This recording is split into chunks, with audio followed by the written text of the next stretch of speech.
Hello दोस्तों, आज के हम इस वीडियो में बताने वाले हैं आप लोगों को जो बहुविकल्पीय प्रश्न सामाजिक विज्ञान में पूछा जाता है। टोटल 12 नंबर का प्रश्न होता है। इसका यह पार्ट 2 है। पार्ट 1 बता दिए। अगर उसको नहीं देखे हैं तो वीडियो को अंत तक देखिए। वीडियो के अंत में आपको व्हाट्सअप नंबर मिलेगा। उस व्हाट्सअप नंबर पर संपर्क करके कक्षा 10 की सभी विषय का तैयारी कर लीजिएगा। और न्यू कोर्स का नोट्स भी वहां से आप परचेज कर लीजिएगा। कुछ भी नहीं पढ़ा है तो भी हमारे चैनल से कक्षा 10 की पूरी तैयारी कर सकते हैं। तो चलिए स्टार्ट करते हैं। देखिए, पहला प्रश्न है, भूमि एक, बीच में खाली जगह है, इसमें क्या भरा जाएगा? संसाधन। यानी जो भूमि है, भूमि का मतलब होता है जमीन। जमीन क्या है दोस्तों? प्राकृतिक संसाधन है। यानी जो जमीन है उसने प्रकृति द्वारा है। भूमि को यानी जमीन को किसी ने तो बनाया नहीं है, कोई मिस्त्री तो बनाया नहीं है, लेकिन भूमि क्या है?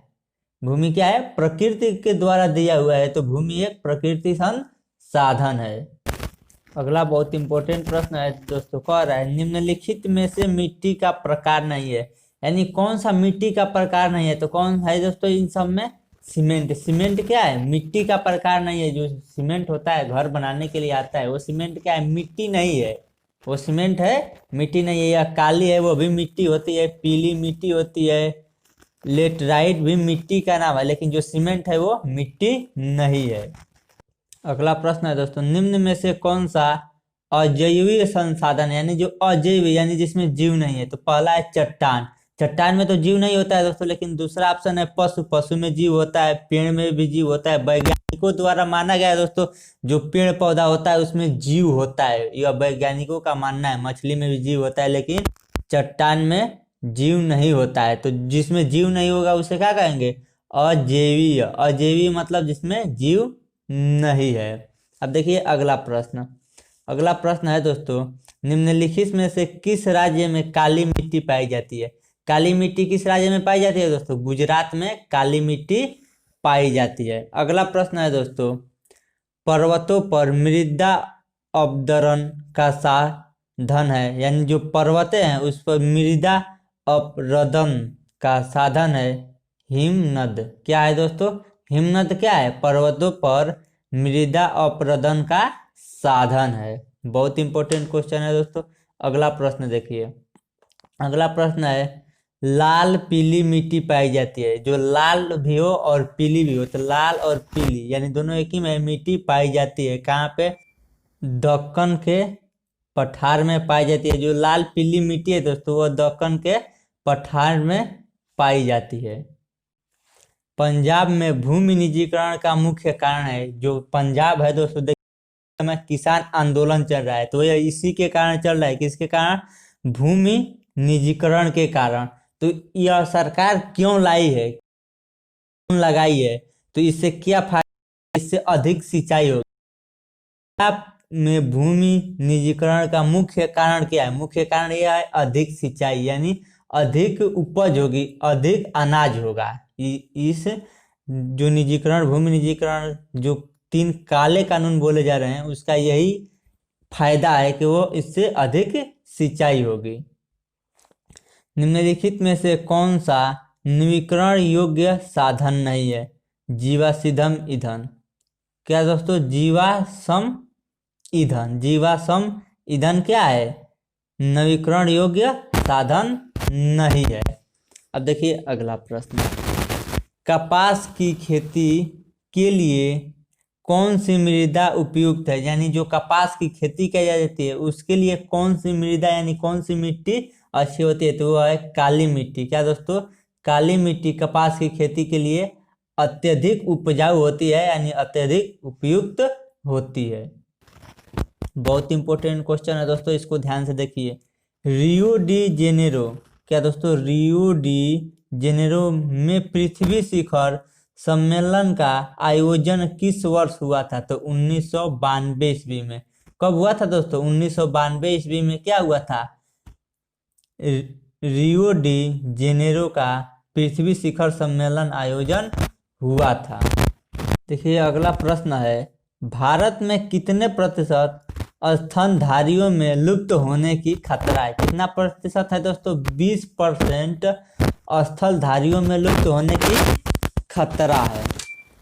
देश में कुल भौगोलिक क्षेत्रफल का कितना प्रतिशत हिस्सा वनाच्छादित है? क्या है दोस्तों? वनाच्छादित है। तो 24.40% हिस्सा पूरे देश में भौगोलिक क्षेत्रफल के हिसाब से वनाच्छादित है। संकटग्रस्त प्रजातियों की सूची निम्न में से कौन सी संस्था तैयार करती है? कौन सी संस्था तैयार करती है दोस्तों?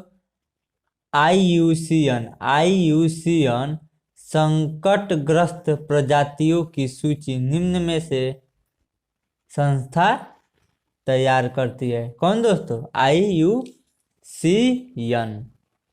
चिपको आंदोलन संबंधित है क्या दोस्तों? चिपको आंदोलन संबंधित है वन संरक्षण से। यानी जो आंदोलन, यह भी कोई आंदोलन है, चिपको आंदोलन, जो किससे संबंधित है? वन संरक्षण से। जैसे इस समय किसान आंदोलन है, वह किससे संबंधित है? किसान से, भूमि से संबंधित है यही।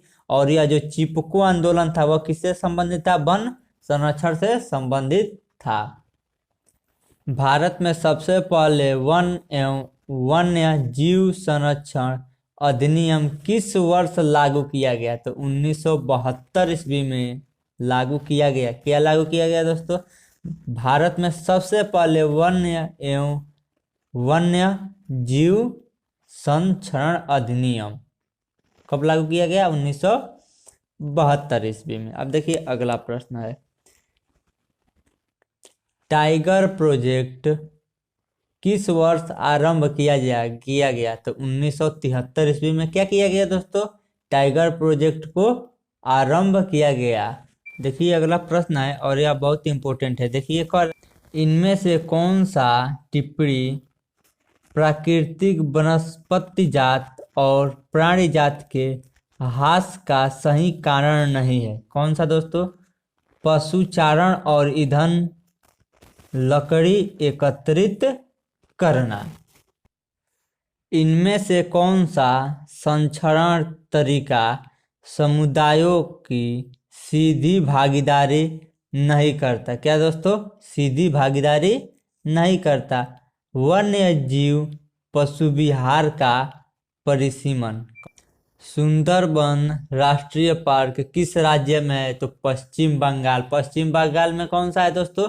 सुंदरबन राष्ट्रीय पार्क है पश्चिम बंगाल में, जहां ममता बनर्जी इस समय की मुख्यमंत्री है। उस राज्य में सुंदरबन पार्क स्थित है।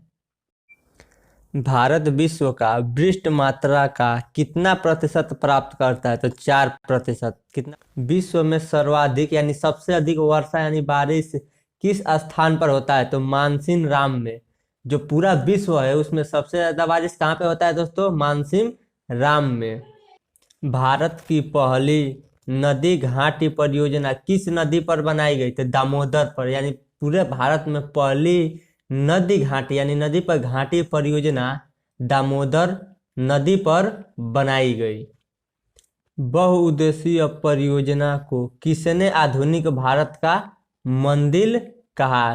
किसने दोस्तों? जवाहरलाल नेहरू ने बहुउद्देशीय परियोजना को क्या कहा? आधुनिक भारत का मंदिर कहा। टिहरी बांध परियोजना किस राज्य में स्थित है? किस राज्य में? उत्तराखंड में। टिहरी बांध परियोजना है वह उत्तराखंड राज्य में स्थित है। सलाल बांध किस नदी पर बना है? चिनाब। जो सलाल बांध है, बांध जो बनता है वो किस नदी पर बना है? जिसका नाम सिलाल है, चिनाब। चिनाब बांध सिलाल नदी पर बना है। इनमें से कौन सा रबी की फसल है? तो चना। काला चना जो कला होता है, काला चना होता है ना, वो करिया काला, वह चना क्या है? रबी की फसल है। इनमें से कौन सा एक पॉलिसीदार फसल है? तो दाल। दाल जो दालें होते हैं दोस्तों, दाल जो हम लोग खाते हैं वह क्या है? पॉलिसीदार फसल है। सरकार निम्नलिखित में से कौन सी घोषणा फसलों की सहायता देने के लिए करती है? तो न्यूनतम सहायता मूल्य। यह क्या करती है? सरकार घोषणा करती है। जो किसान आंदोलन चल रहा है उसी से रिलेटेड प्रश्न है, बोर्ड एग्जाम के लिए बहुत इंपॉर्टेंट है। ब्राजील में स्थानांतरित कृषि को क्या कहा जाता है? रोका। क्या कहा जाता है दोस्तों? रोका। कृषि को ब्राजील में स्थानांतरित कृषि को ब्राजील में रोका कहा जाता है।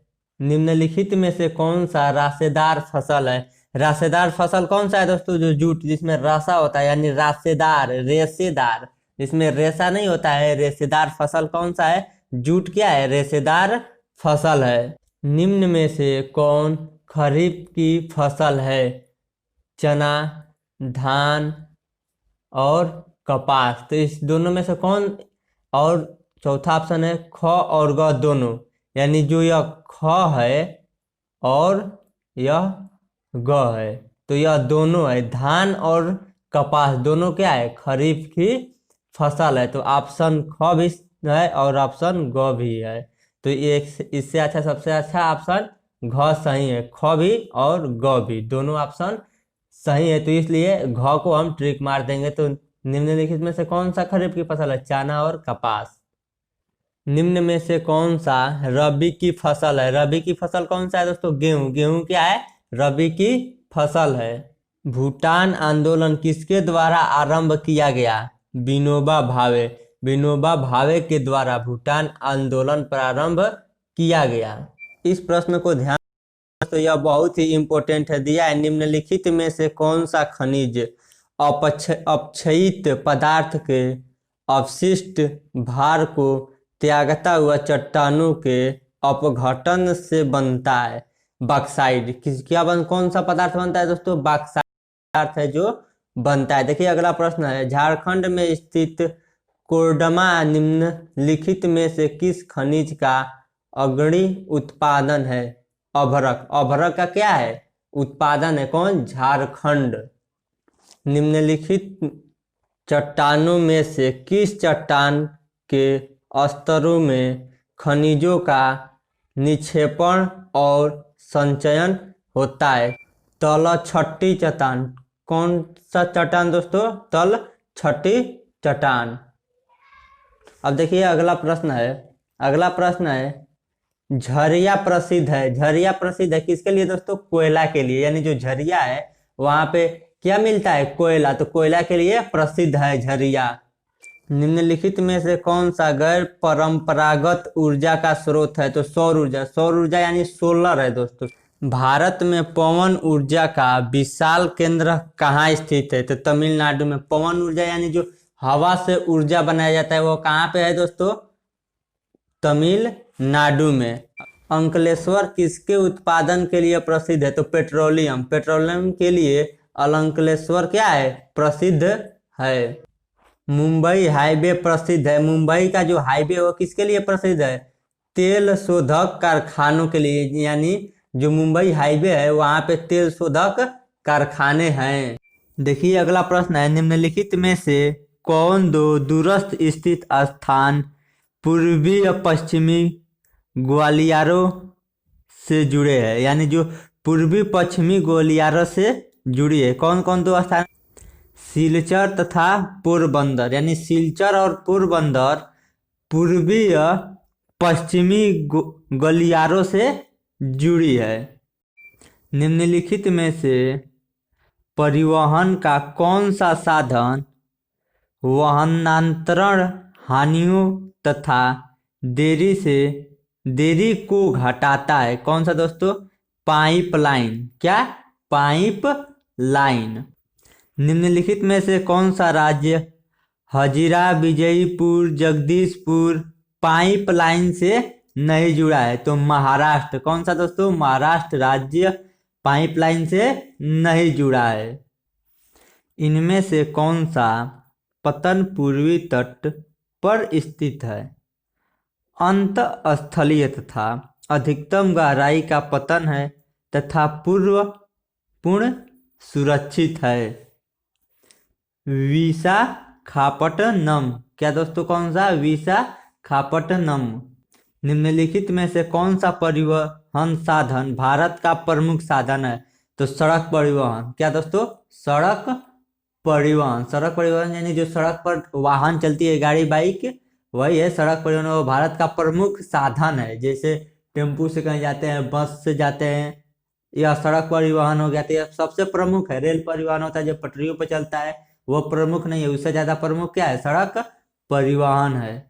निम्न में से कौन सा शब्द दो या अधिक देशों के व्यापार को दर्शाता है? अंतर्राष्ट्रीय व्यापार। अंतर्राष्ट्रीय व्यापार अधिक दो देशों या दो से अधिक देशों के व्यापार को दर्शाता है।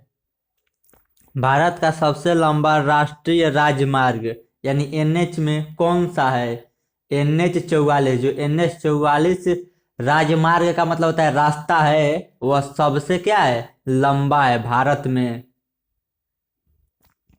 सीमांत सड़कों यानी सीमा, बॉर्डर, सीमा का मतलब होता है बॉर्डर का निर्माण तथा नियंत्रण करने वाली संस्था, यानी कि संस्था के द्वारा जो बड़े बड़े सड़कों जो सीमा से जुड़ी जाती है उसका वो निर्माण किया जाता है।